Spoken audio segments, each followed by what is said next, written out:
खबर उपभोक्ता की, खबर आपकी। उपभोक्ता संबंधी ताज़ा खबरें हर शाम। उपभोक्ता अधिकारों की रक्षा और पारदर्शिता बनाए रखने के लिए महत्वपूर्ण कदम उठाते हुए केंद्रीय उपभोक्ता संरक्षण प्राधिकरण ने कोचिंग क्षेत्र में भ्रामक विज्ञापनों पर रोक लगाने के लिए व्यापक दिशा निर्देश जारी किए हैं। सीसीपीए मुख्य आयुक्त और उपभोक्ता मामले विभाग की सचिव निधि खरे ने बुधवार को नई दिल्ली में मीडिया से बातचीत करते हुए बताया कि कोचिंग क्षेत्र में भ्रामक विज्ञापनों की रोकथाम के लिए दिशा निर्देश 2024 का उद्देश्य छात्रों और आम जनता को कोचिंग केंद्र द्वारा आमतौर पर अपनाए जाने वाले भ्रामक विपणन के तौर तरीकों से बचना है।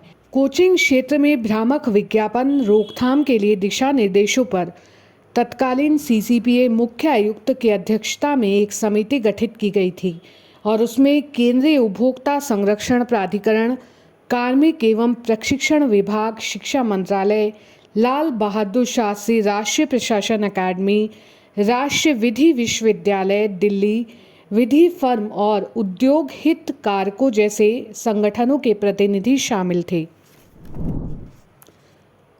मोहाली स्थित मैक्स अस्पताल को 90,000 रुपये की अधिक राशि वसूलना बहुत महंगा पड़ा है। सेक्टर 46 के रहने वाले एक उपभोक्ता ने उपभोक्ता आयोग में हॉस्पिटल के खिलाफ शिकायत दी थी। आयोग हॉस्पिटल को दोषी मानते हुए 90,000 की अधिक राशि को 9% ब्याज के साथ उपभोक्ता को लौटाने के साथ मानसिक तनाव और कोर्ट खर्च के लिए 25,000 रुपये का मुआवजा देने का आदेश दिया है। शिकायतकर्ता ने सुनवाई के दौरान आयोग को बताया कि उसने 12 नवंबर 2023 को फेज 6 के मैक्स हॉस्पिटल में कैंसर के इलाज के लिए भर्ती कराया था और डॉक्टर की सलाह पर उसे रोबोटिक सर्जरी करवाई। 20 नवंबर 2023 को हॉस्पिटल से डिस्चार्ज होते समय उसे 4.44 लाख का बिल दिया गया, जिसमें से 2.10 लाख उसने खुद जमा किए और 3.24 लाख रुपए केंद्र सरकार स्वास्थ्य योजना की ओर से अस्पताल के खाते में जमा किए गए। हालांकि हॉस्पिटल ने 90,000 रुपये की अतिरिक्त राशि ली थी और बाद में मांगने पर भी अस्पताल से उसे वापस नहीं लौटाई। भारत में रियल एस्टेट कंस्ट्रक्शन की औसत लागत में पिछले एक साल में 11% का इजाफा हुआ है। इसका कारण कंस्ट्रक्शन मटीरियल जैसे रेत, ईंट, कांच और लकड़ी की कीमत में इजाफा होने के साथ श्रम की लागत में बढ़ोतरी होना है। यह जानकारी गुरुवार को जारी हुई एक रिपोर्ट में दी गई। कोलियर्स की रिपोर्ट में बताया गया कि सीमेंट, स्टील, तांबा और एल्यूमीनियम सहित 4 प्रमुख कंस्ट्रक्शन मटीरियल की कीमतों में वृद्धि का संचयी प्रभाव अपेक्षाकृत कम रहा है।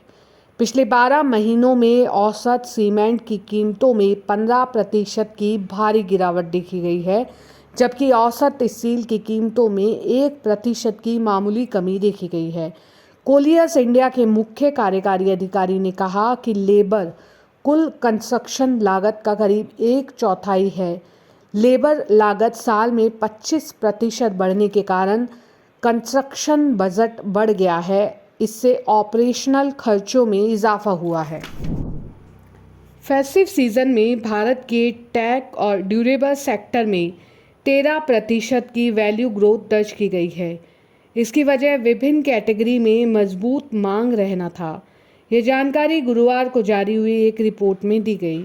निल्सन आईक्यू की रिपोर्ट में बताया कि 4 हफ्तों के फेस्टिव सीजन के दौरान कुल बिक्री में दिवाली हफ्ते का हिस्सा 1/4 था और अगर इससे पहले के एक हफ्ते को मिला दिया जाए तो इस दौरान त्योहारी सीजन की कुल 60% बिक्री हुई है।